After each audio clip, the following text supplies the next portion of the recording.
las preguntas más importantes de tu vida y vamos a ver por qué. Pero primero, ¿no? Primera pregunta, tiene que ver con nuestra identidad.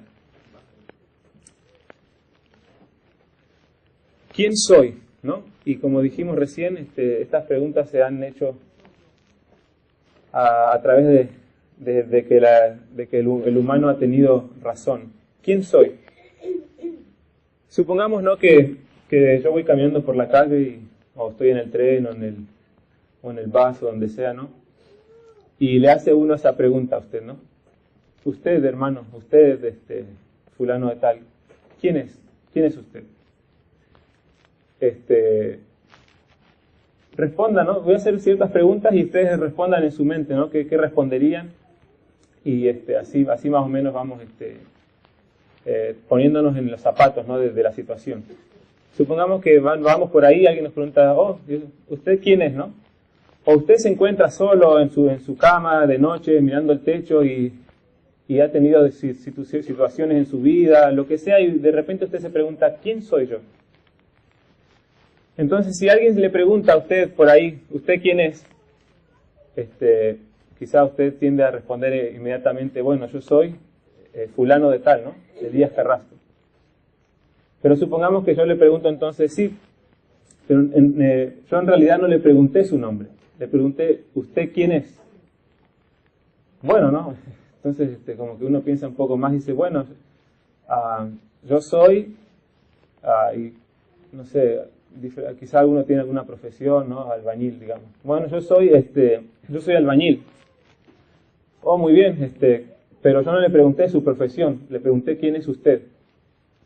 Entonces uno se pone a pensar, bueno, yo soy una persona tranquila, no sé, una persona cariñosa, amistosa. Bueno, sí, entonces yo interrumpo, está bien, pero yo no le pregunté cómo es usted, le pregunté quién es usted. Entonces uno empieza, ¿no?, a rascarse la cabeza y dice, bueno, yo soy padre de 2 hijos y estoy casado, y bueno, no le pregunté por su familia, le pregunté quién es usted, dígame quién es usted. Entonces uno empieza, ¿no?, a entrar en calor y dice, bueno, yo soy, y al final dicen, no sé quién soy. Entonces, y entonces mucha gente, ¿no?, se ha preguntado ¿quién soy yo? Y la pregunta va más allá de lo superficial, ¿no? Porque cuando uno empieza a ir más profundo, y como dijimos, ¿no?, a veces divaga un poco en lo que es filosofía, el ser humano, yo Elías Carrasco, estoy acá parado enfrente de ustedes, y yo soy una recolección de memorias, soy una recolección de experiencias, soy una recolección de recuerdos, y en este momento la persona que está sentada acá es una persona que soy como soy porque así fui moldeado a través de todos unos 34 años de vida, ¿no? Entonces dentro de lo que yo soy y de cómo yo soy, hay memorias, recuerdos, experiencias, traumas quizá, lo que sea, ¿no? Pero puede ser que nosotros somos solamente lo que somos porque así la vida nos formó, o porque así nacimos, o porque así las circunstancias nos moldearon.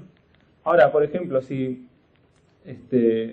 hablamos con un alcohólico, o con un asesino, o inclusive con un homosexual, y nos dicen que son así porque así son, así la vida los formó, así son ellos, ¿no? ¿Será que hasta ahí termina todo? ¿Hasta ahí llegó todo y él es como es porque así la vida lo formó? Cuando a Dios le hicieron esa pregunta,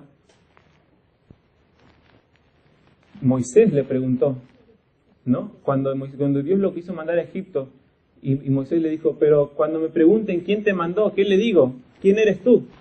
¿Y qué dijo Dios? Dijo algo una respuesta que es bien profunda. Él dijo, yo soy el que soy. No dijo yo soy el que fui o yo soy el que seré. Yo soy el que soy, hoy, presente. O sea, no tengo principio ni fin. Yo siempre fui, siempre seré, siempre voy a ser. Yo soy el que soy. ¿Por qué Él es el que es? Porque porque así es la naturaleza de Dios, ¿no? Entonces cuando nosotros vamos a decir quiénes somos, aparte de tener toda una historia de años, ¿no?, que nos fueron construyendo, nosotros tenemos la opción de elegir quién somos. Entonces, si empezamos a pensar del punto de vista un poco religioso, cristiano, nosotros ahora, si yo le preguntara otra vez, ¿quién es usted? ¿Qué me diría usted con respecto a todo lo que ya hemos visto hasta ahora? ¿Quién es usted? Uno podría decir, ¿cómo? Un seguidor de Jesús. Yo soy un hijo de Dios, ¿no? Un seguidor de Jesús, un hijo de Dios, porque yo he elegido, a pesar de todo lo que yo soy y me ha sido formado, yo elijo ser un hijo de Dios. ¿Por qué? Porque si yo digo que yo soy un albañil, ¿no? Yo no soy un albañil las 24 horas del día. En mi casa yo soy padre, en la iglesia yo soy maestro de escuela sabática, o anciano, o diácono. En el trabajo yo soy albañil. O sea, no soy albañil las 24 horas. A diferentes momentos del día soy diferentes cosas. O sea, yo no soy una etiqueta, no soy una etiqueta, no soy... Lo mismo pasa cuando tenemos vicios, ¿no? O cuando no podemos, o cuando hacen bullying, ¿no? Oh, que eres feo, o eres gordo, o eres esto, lo otro. Yo no soy una etiqueta, yo soy lo que yo quiero ser. Entonces, nosotros elegimos ser hijos de Dios, porque cuando uno es hijo de Dios las 24 horas, uno es cristiano las 24 horas, uno no es cristiano solamente el sábado, y después en la semana no es otra cosa. El cristianismo, el elegir ser cristiano o hijo de Dios trasciende todo lo demás. Se mete en todas las otras áreas, ¿no? Entonces, cuando decimos, ¿no?, que somos hijos de Dios, vamos a ver algunos versículos. ¿Ustedes piensan que el Hijo de Dios, o sea, todo ser humano es un hijo de Dios? Muy bien, qué bueno. He hecho esa misma pregunta en otras iglesias y la respuesta ha tardado en llegar, pero ustedes le respondieron enseguida. Nosotros somos todos creación de Dios, pero no todos somos hijos de Dios. ¿Por qué? Porque miren el versículo que dice en Juan: mas cuando lo recibieron, a los que creen en su nombre, les dio el derecho de ser hijos de Dios. ¿Quién es hijo de Dios? Los que creen en Él y los que le recibieron. Dios los adopta como sus hijos. Y nosotros somos parte de la familia de Abraham, parte del pueblo de Dios, ¿no? Ahora, fíjense que hay ciertas cosas que tenemos que hacer para ser hijos de Dios. Primeramente, recibirlo y creer en Jesús. No todo el ser humano, ¿no?, el que cree y lo recibe se convierte en hijo de Dios. Pero hay más. Fíjense lo que dice en Corintios. Por lo tanto, el Señor dice: salgan de en medio de ellos y apártense y no toquen lo inmundo, y los recibiré. Seré un padre para ustedes y ustedes serán mis hijos y mis hijas. Lo ha dicho el Señor Todopoderoso. ¿Por qué Dios nos va a recibir y qué condiciones acá nos dice Dios en este versículo? Salgan de en medio de ellos, no toquen lo inmundo, apártense, ¿no? Entonces los recibiré y seré yo su Dios y seré su padre y ustedes serán mis hijos. Entonces vemos que el decidir ser hijo de Dios lleva ciertos compromisos, ¿no? Ciertas, no decimos requisitos, pero cuando uno se casa, automáticamente por amor hay ciertos requisitos que uno cumple, ciertas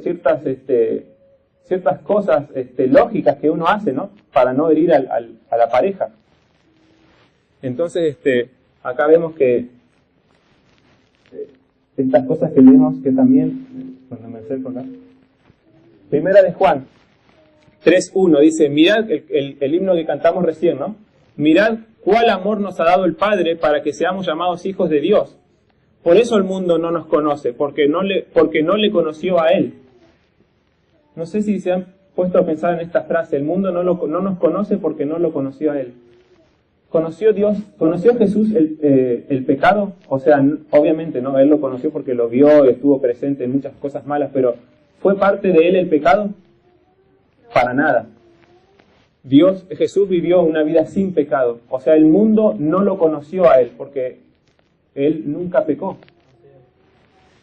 Ahora, si el mundo fuera una persona, ¿no? El mundo, la farándula, las películas, las novelas, la vida intemperante, fuera una persona, y la persona viene acá y se para, podría decir, no, yo conozco a él, o yo conozco a ella, o yo conozco a él. ¿Podría decir de nosotros que nos conoce porque tuvo experiencias con nosotros?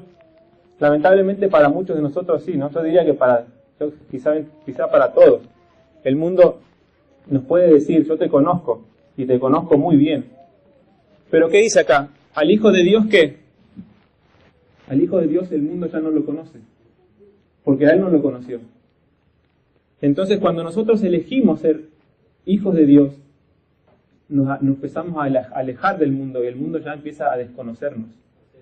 Como decía también Pedro, Corintios, perdón, no tocamos ya lo inmundo, nos separamos. Hay cierto tipo de cosas que uno empieza a hacer por amor, ¿no? Por amor a Dios y por amor a los prójimos también. Entonces vemos que cuando nosotros decimos, ¿quién eres tú? Bueno, yo soy hijo de Dios. Ah, pero eso está lindo decirlo, ¿no? Pero hay cosas que uno tiene que ir pensando que están escritas en la Biblia. Entonces vemos, ¿no?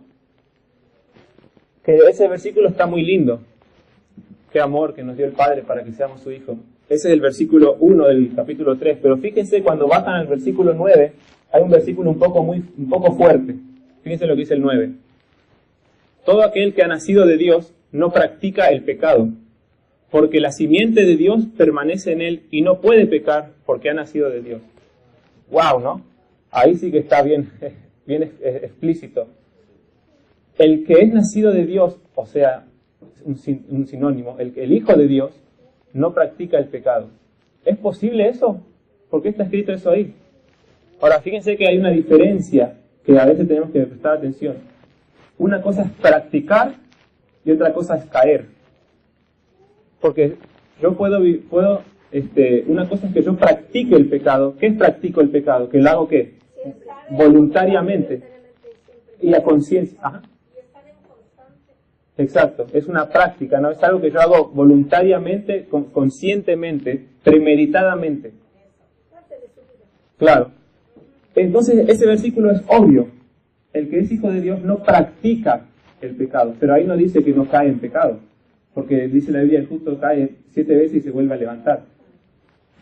Entonces no nos asustemos con este versículo, porque este versículo es obvio.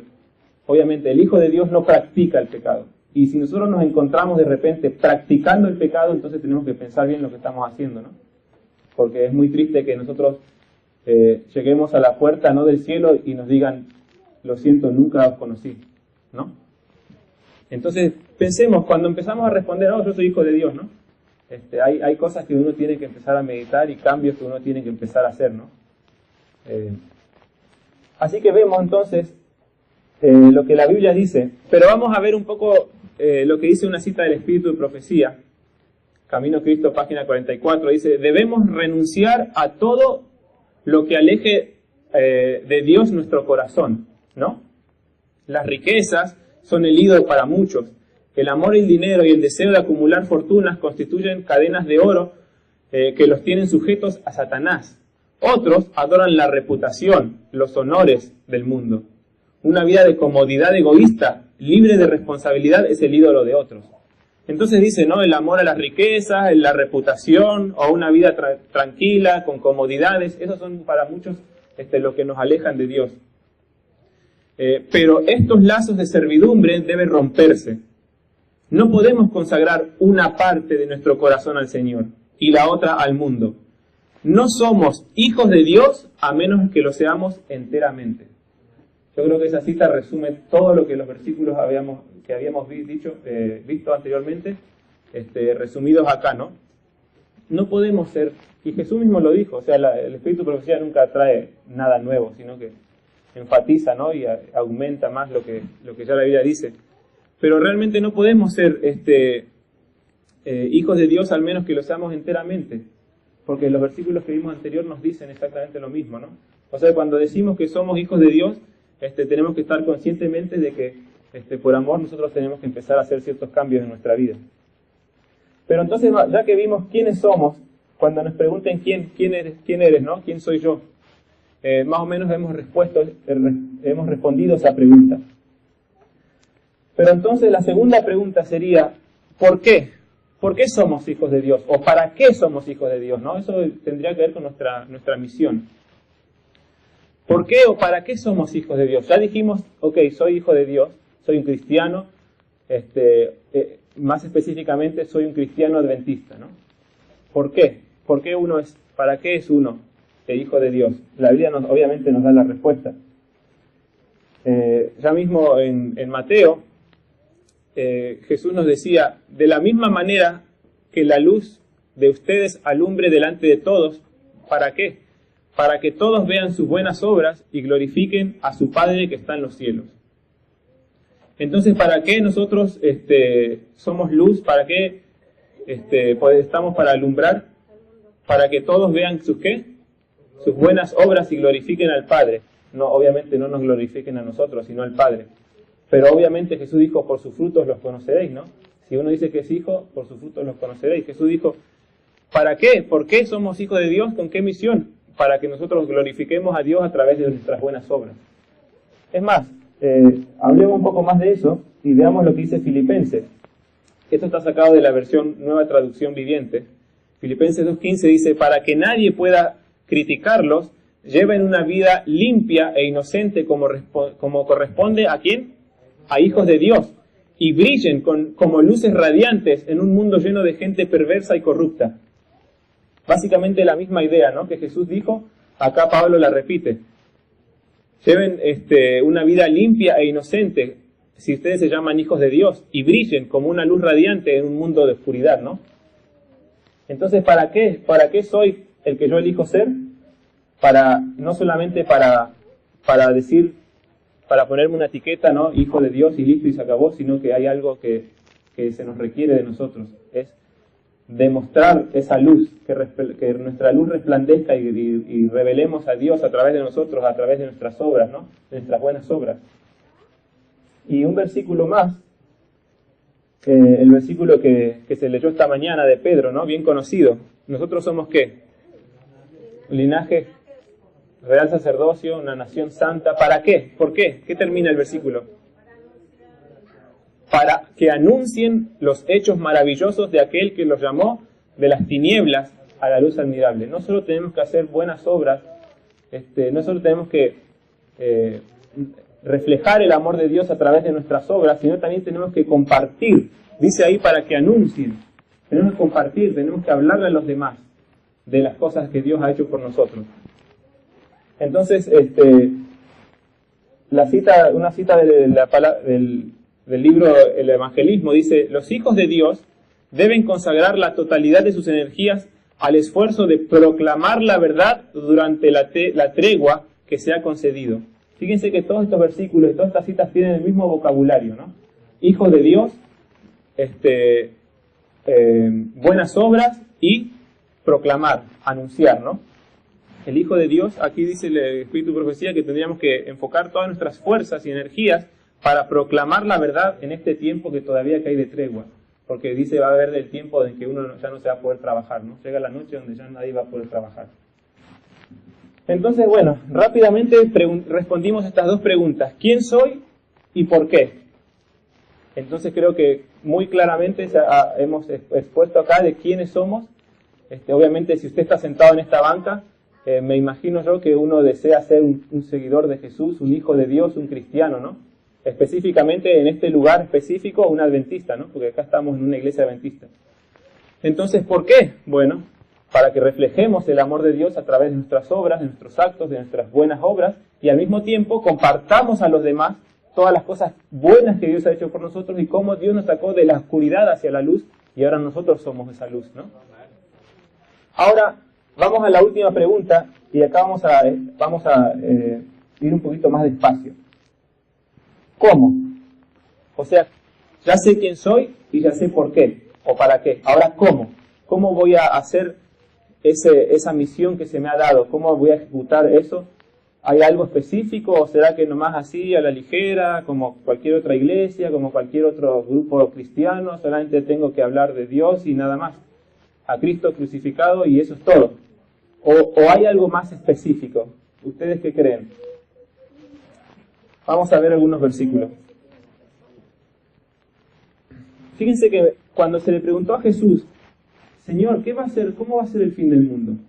¿Qué va a haber cuando tú vengas y el fin del mundo? Jesús le dijo varias cosas que bien conocemos, ¿no? Terremotos, guerras, hambres, enfermedades, todo lo que está pasando en este momento.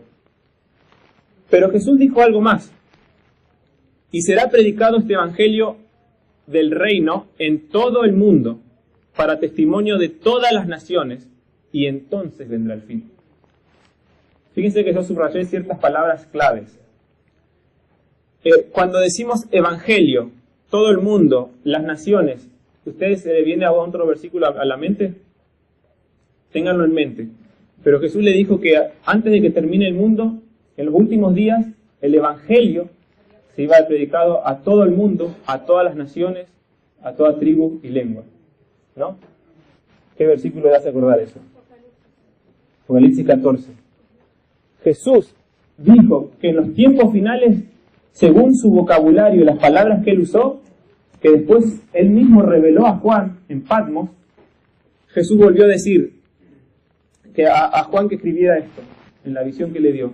Vi volar por el medio del cielo a otro ángel que tenía el evangelio, ¿no? Jesús dijo que el evangelio iba a ser predicado, el evangelio eterno, para predicarlo ¿a quién? A los moradores de la tierra, a toda nación, tribu, lengua y pueblo. ¿Es esto lo mismo que Jesús le dijo a sus discípulos que iba a pasar en el tiempo del fin? Esto mismo Jesús le dijo a los discípulos que en el tiempo del fin iba a pasar, que se iba a predicar el evangelio eterno a toda nación, tribu, lengua y pueblo. Pero ahora, acá tenemos ese evangelio eterno. Porque Jesús le muestra a Juan que el evangelio eterno se lo iba a dar un poco más sintetizado. Y todos sabemos que eso está compuesto con los mensajes de los 3 ángeles. Porque después de eso, dice que los primeros ángeles empiezan a desenvolver ese evangelio eterno. Y está dividido en 3 mensajes. Ahora, ¿es esta nuestra tarea? ¿Será que bíblicamente, hasta ahora no vimos la cita de Espíritu y Profecía, pero bíblicamente, según lo que Jesús dijo y las mismas palabras usadas en este versículo, ¿es esto lo que Dios quería que en el tiempo del fin se proclamara? Podemos ver que sí, ¿no?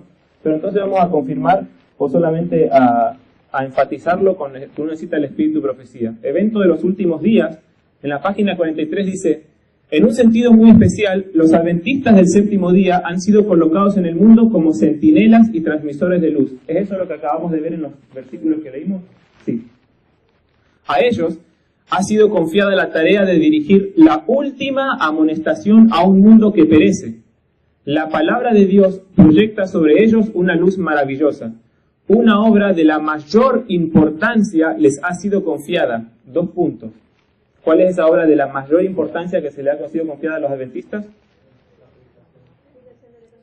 Proclamar los mensajes del primero, segundo y tercer ángeles.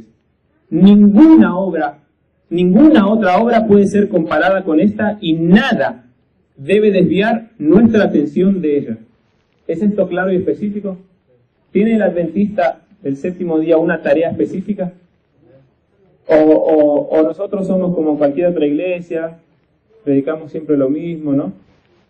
O hay un mensaje para la generación final, un mensaje de urgencia, un mensaje que Dios nos dio con amor para que el pueblo se preparara.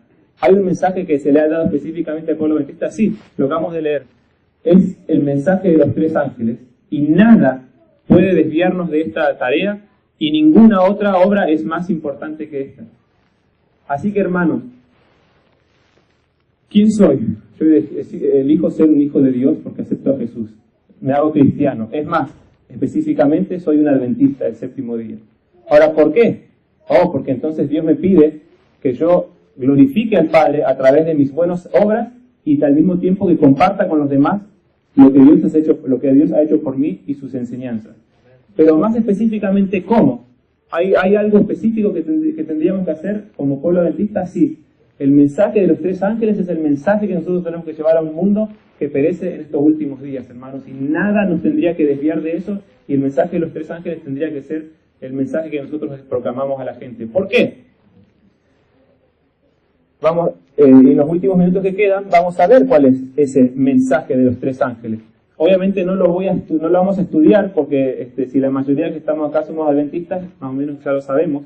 Y si hay algunas visitas, ustedes van a ver un resumen sintetizado de lo que es el mensaje de los 3 ángeles, y obviamente le pueden preguntar a su hermano adventista que le explique un poquito más, ¿no? Porque ahora no lo vamos a explicar, sino que lo vamos a resumir. Pero el mensaje, el último mensaje que Dios mandó especialmente a esta generación en los tiempos del fin, es el mensaje de los 3 ángeles que se encuentra en Apocalipsis 14, del 6 al 12. Y si lo saben de memoria, lo pueden repetir conmigo. Dice: y vi volar por el medio del cielo a otro ángel que tenía el evangelio eterno para predicarlo a los moradores de la tierra, a toda nación, tribu, lengua y pueblo, diciendo a gran voz: temed a Dios y dadle gloria, porque la hora de su juicio ha llegado. Y adorad a quiso el cielo, la tierra, el mar y las fuentes de las aguas.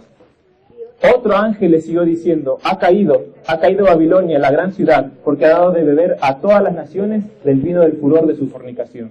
Y el tercer ángel le siguió diciendo a gran voz: si alguno adora a la bestia o a la imagen y recibe la marca en su mano o en su frente, él también beberá del vino de la ira de Dios, el cual fue vaciado puro en el cáliz de su ira, y será atormentado con fuego y azufre delante de los santos ángeles y del Cordero.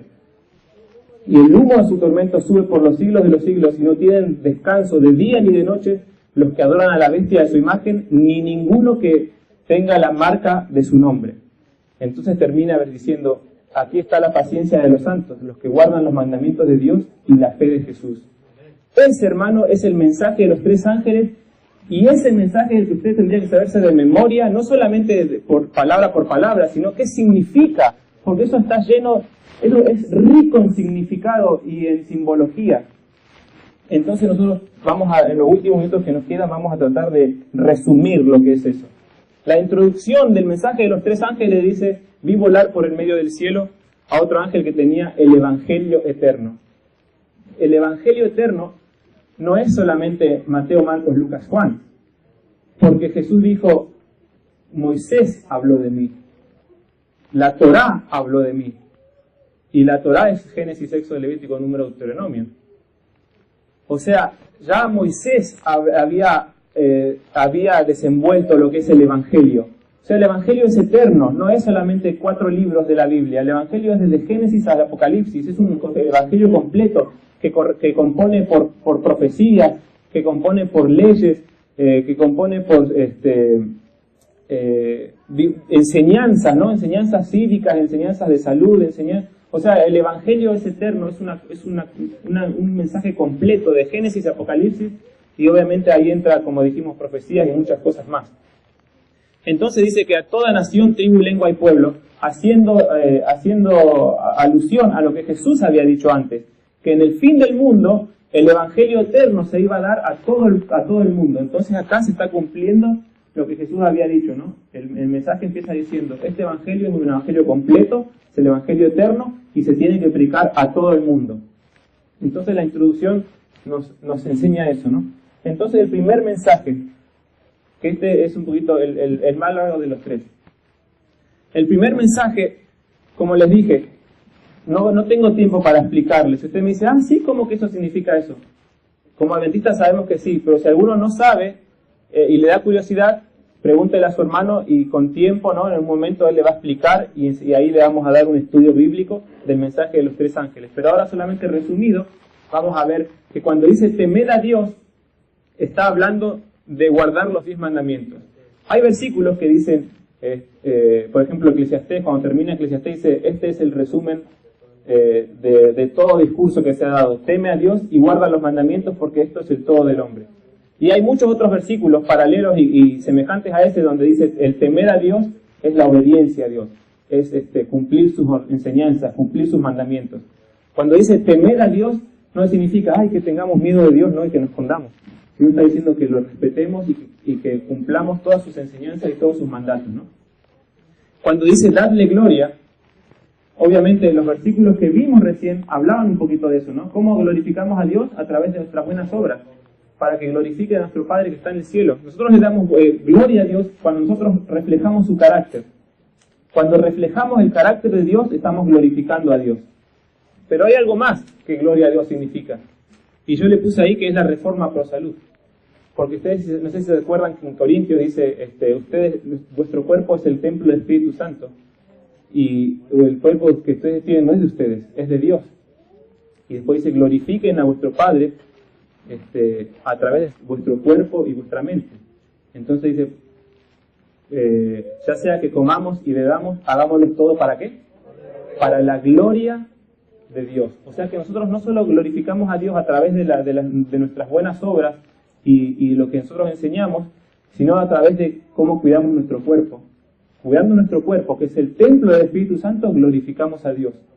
Entonces cuando decimos, cuando el ángel dice, dadle gloria, está diciéndonos, reflejemos el carácter de Dios y cuidemos nuestro cuerpo, que es el templo del Espíritu Santo. Cuando el ángel dice, la hora del juicio ha llegado, esa frase está llena de simbología, porque ahí empezamos a estudiar lo que es el santuario. ¿Por qué empezamos a estudiar lo que es el santuario? Bueno, porque en Daniel decía, después de 2300 tardes y mañanas el santuario será purificado. Entonces Miller empieza a estudiar esta profecía y se da cuenta, la purificación del santuario termina en 1844. Y ahí Jesús viene, obviamente Miller se equivoca, no viene Jesús en el 1844, pero el santuario se purifica. ¿Y empieza qué? ¿Qué empieza en 1844? El juicio investigador, donde Jesús, como sumo sacerdote, pasa del lugar santo al lugar santísimo, cierra el velo tras de él y empieza a purificar el santuario, así empezando el juicio investigador de los muertos. Y en algún momento, todavía que no ha llegado, Jesús va a empezar a hacer el juicio investigador sobre los vivos, y ahí donde se va a sellar, donde se va a decir el que sea justo, y el que sea impuro, ¿no? Nosotros estamos en ese momento de la historia donde Jesús está en el templo del cielo haciendo el juicio investigador. Por eso cuando dice la hora del juicio ha llegado, está haciendo alusión a todo eso. E inclusive habla de la inmortalidad del alma, porque nosotros sabemos que los muertos nada saben y están descansando, no están en el cielo disfrutando de la gloria de Dios. Entonces, cuando se está haciendo el juicio de los muertos, es porque los muertos todavía están durmiendo y Dios está haciendo juicio sobre los que ya han muerto, porque los muertos todavía están descansando. Dios no hizo el juicio ya a los muertos y allá declaró a los muertos justos y no justos y ya están en el cielo, sino que todos nosotros sabemos a través de la Biblia, el muerto nada sabe y está esperando, durmiendo el veredicto de su juicio, ¿no? Entonces cuando el ángel dice la hora de su juicio ha llegado, está haciendo alusión a todos esos puntos que están ahí, ¿no? Y al final el ángel dice, y adorar al que hizo el cielo, la tierra, el mar y las fuentes de las aguas. Obviamente está diciendo adoren al Creador. Y cuando dice adorar al que hizo el cielo, la tierra, el mar y las fuentes de las aguas, ¿qué cita bíblica está citando? El cuarto mandamiento, ¿no? Donde el cuarto mandamiento dice acordarte haz del día de reposo para santificarlo. 6 días trabajarás y harás toda tu obra, mas el séptimo día es reposo para Jehová tu Dios. No hagas en él obra alguna tú, ni tu hijo, ni tu hija, ni tu siervo, ni tu criado, ni tu bestia, ni tu extranjero que está dentro de tus puertas, porque en 6 días hizo Jehová el cielo, la tierra, el mar y todo lo que en ellos hay. Entonces, sigue, ¿no? Obviamente la hermana siguió. Pero cuando el ángel dice adorar al que hizo el cielo, la tierra, el mar, está diciendo ustedes tienen que adorar. ¿Y cuándo, cómo o cuándo se adora? Obviamente el día de adoración es uno, no existe otro día. La Biblia no habla de otro día de adoración más que el sábado. Se habla del día de adoración desde el principio hasta Apocalipsis. Porque Isaías dice, como decíamos recién en la clase de escuela sabática, que Isaías dice que en el cielo vamos a ir de mes en mes y de sábado en sábado todos a adorar a Dios en su presencia. O sea, el sábado, cuando hablamos de adorar, estamos hablando del sábado. El sábado es el día de adoración que nosotros tenemos que estudiar y enseñar a los demás, porque es el único día que existe, no existe otro, bíblicamente hablando, ¿no? Obviamente, tradicionalmente existe otros según otros libros apócrifos como el Corán, ¿no? El Corán dice que el día de reposo es el viernes, ¿no? Y los musulmanes adoran a Dios el viernes. Pero bíblicamente el día de reposo es el sábado. Entonces, cuando habla de adorar al Creador, está hablando del verdadero día de reposo y al mismo tiempo contrastándolo con la marca de la bestia, porque la bestia también tiene su día de reposo, un día de reposo falso, ¿no? Ese es el mensaje del primer ángel. Así que como buen adventista del séptimo día, esto tendría que ser básico y esencial en nuestro conocimiento, y nosotros tendríamos que ser capaces de explicar esto, porque esto no es una opción, esta es nuestra tarea. El adventista del séptimo día solamente existe para predicar esto. Esa es su tarea. La tarea que la iglesia adventista fue levantada por una profecía, proféticamente. No es una iglesia que a alguien se le ocurrió, vamos, armemos otra iglesia, porque no sé, porque se me da la gana. No, es una iglesia que se levantó con un propósito y proféticamente, y este es el mensaje que tiene que dar. El segundo ángel dice, ha caído Babilonia. Entonces, cuando nosotros estudiamos qué es Babilonia, vamos a ver que Babilonia es la apostasía del cristianismo, o sea, la apostasía que ha promovido el catolicismo y el protestantismo apóstata, ¿no? El protestantismo que se ha desviado también y que no ha querido seguir las enseñanzas bíblicas. Entonces cuando dice, ha caído Babilonia, tenemos que saber y enseñar qué es Babilonia, por qué es Babilonia, y que ha caído. Obviamente, si ha caído, el mensaje del cuarto ángel, que está en Apocalipsis 18, dice, salid de Babilonia, pueblo mío, ¿no? Ha caído Babilonia, salid de ella, pueblo mío. Entonces, nos enseña que Babilonia ha caído. Mucha gente, lamentablemente, no sabe que Babilonia ha caído y sigue en esas iglesias, y el pueblo adventista, aunque sea un poco impopular, aunque sea un poco incómodo, nuestra tarea es anunciar al mundo qué es Babilonia y que tiene que salir de ahí. Esa es nuestra tarea. Y la otra parte del versículo, del mensaje del segundo ángel dice, ¿por qué? Porque ha dado de beber a todo el mundo del vino del furor de su fornicación. Y cuando estudiamos qué es el vino, qué son las abominaciones, vemos que abominaciones son enseñanzas falsas. Abominaciones son enseñanzas que van en contra de la Biblia o que no son de la Biblia. Entonces Babilonia ha caído, ¿por qué? Porque ha enseñado a todo el mundo falsas doctrinas, falsas enseñanzas humanas, enseñanzas que han venido de tradiciones y que han salido de la mente humana, ¿no? Así que el mensaje del segundo ángel es eso. Y el mensaje del tercer ángel, que dice, ¿no? Si alguno adora a la bestia o su imagen o recibe la marca en su frente o en su mano, entonces vemos que se habla de la bestia, adorar a la bestia, y dijimos que adorar tiene que ver con el día de ¿qué? De reposo. Entonces habla de adorar a la bestia y recibir su imagen y recibir la marca. Adorar a la bestia y a su imagen y recibir la marca de la bestia. Entonces eso también está lleno de simbología. La marca de la bestia nosotros sabemos que es el día domingo. La adoración a Dios el día domingo es la marca de la bestia. Y si alguno recibe la marca de la bestia, dice adorar, por eso dice adorar, porque adorar es rendirle culto a Dios. ¿Y cuándo se le rinde culto a Dios? Cuando Babilonia enseñó que el culto de Dios ahora es el día de adoración, es el domingo. Y eso, según el estudio profundo de las profecías, aprendemos que el día domingo es la marca de la bestia que se va a poner, y el mundo entero dice que va a adorar a la bestia de su imagen, menos un grupo específico, ¿no?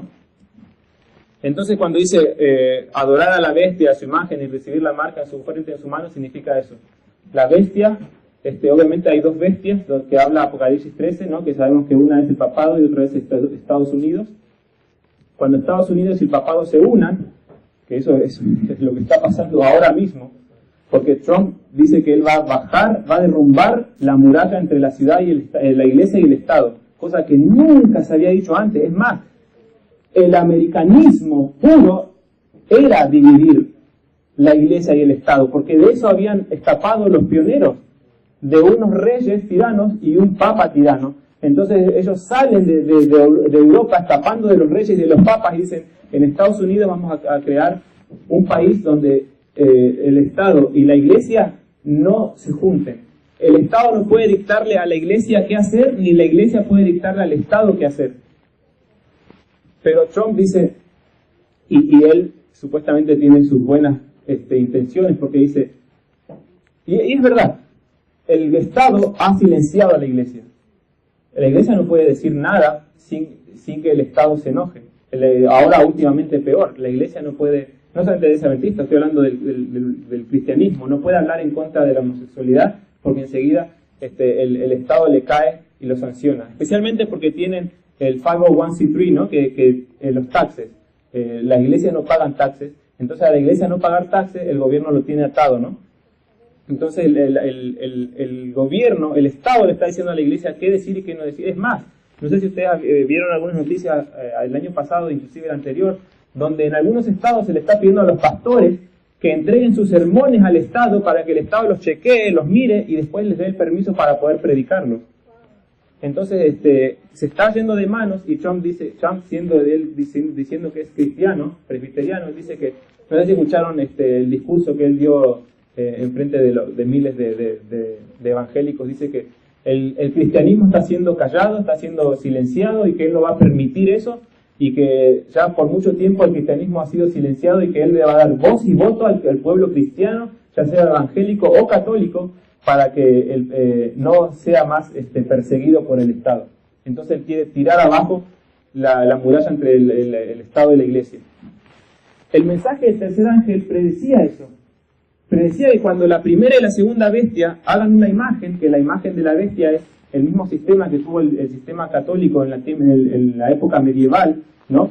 Que imponía las enseñanzas religiosas a la fuerza, a través del Estado, lo mismo iba a pasar. Entonces, ahí dice, ¿no? Cuando Estados Unidos y el papado se unan, van a decir, ok, ¿saben qué? El Estado ya no nos puede decir, qué predicar, qué no predicar, y es imperativo de que Estados Unidos tenga un día de reposo, tenga un día de adorar a Dios. Obviamente todo el mundo cristiano ya guarda el domingo, así que en eso no va a haber ningún problema. El domingo va a ser el día de reposo para adorar a Dios, y el cristianismo va a poder tener voz y voto una vez más en Estados Unidos. Y el mensaje de los tres ángeles predecía que eso iba a pasar, pero daba una advertencia. Ay de aquel, ¿no? Que adore a la bestia de su imagen y reciba la marca en su frente y en su mano. Porque Estados Unidos y el papado iban a declarar ¿qué? Una ley dominical. Nosotros sabemos por muchos años, a través del estudio de la palabra de Dios y el espíritu de profecía, que Estados Unidos y el papado se iban a juntar e iban a dictar una ley dominical, donde la ley dominical iba a decir el día de reposo ahora es el domingo oficialmente en Estados Unidos, y después el mundo entero iba a adoptar lo mismo, y está bajo penalidad, primero, no sé, sanciones monetarias, ¿no? Alguna multa, del que viole el domingo, multado. Más tarde, ¿qué? El que viole el domingo, encarcelado, y al final, la muerte, hermanos. Nosotros sabemos por muchos años que eso iba a pasar, y eso es lo que está pasando ahora mismo. Los primeros pasos, las primeras piezas del dominó están empezando a caer, y nosotros tenemos que despertarnos, abrir los ojos y volver a nuestra tarea, que es la proclamación del mensaje de los tres ángeles. Entonces vemos, hermanos, que cuando nos hacemos esta pregunta, ¿quién soy? Yo soy el que yo quiero ser. ¿Quién quiero ser? Yo quiero ser un hijo de Dios.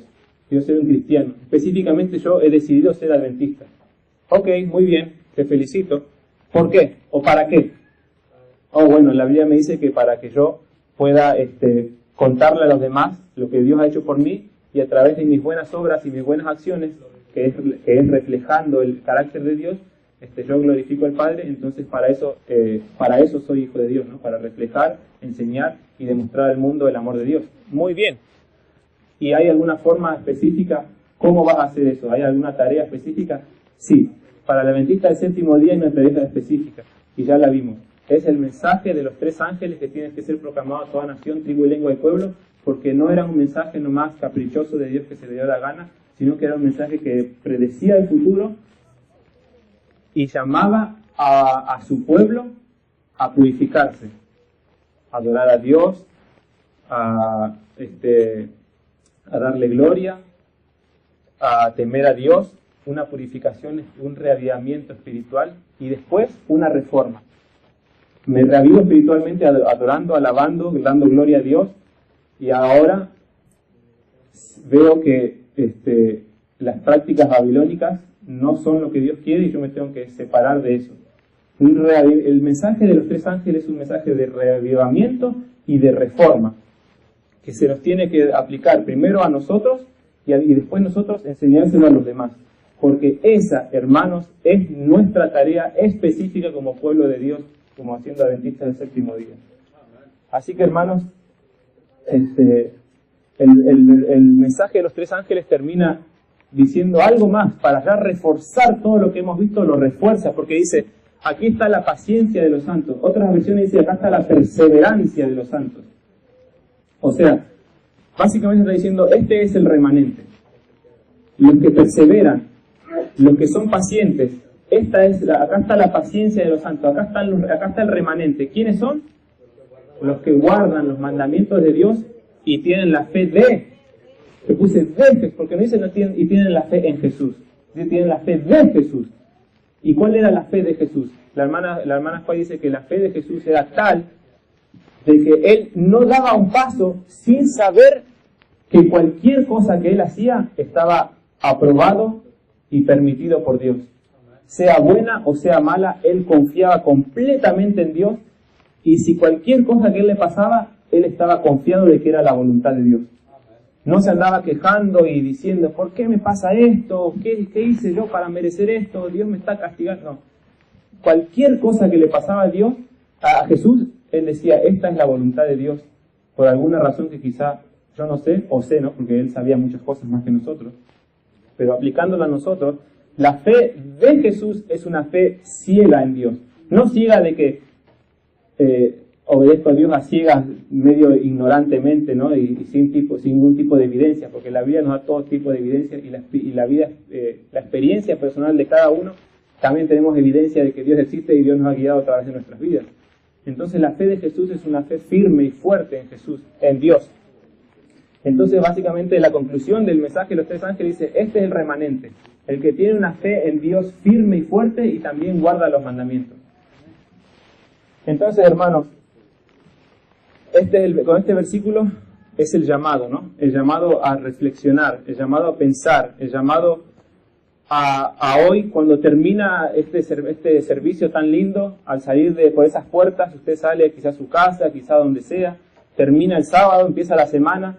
El llamado es para que este mensaje se quede en su mente, no solamente sea un lindo mensaje hoy y mañana no se olvidó, sino que sea parte de la decisión que usted va a tomar, porque Jesús en Mateo 24, cuando estaba hablando de las señales del fin, ya terminando su enseñanza de lo que iba a ser el fin del mundo, termina en el versículo 45 y 46, dice esto: ¿Quién pues es el siervo fiel y prudente, al cual puso su Señor sobre su casa, para que les dé el alimento a tiempo?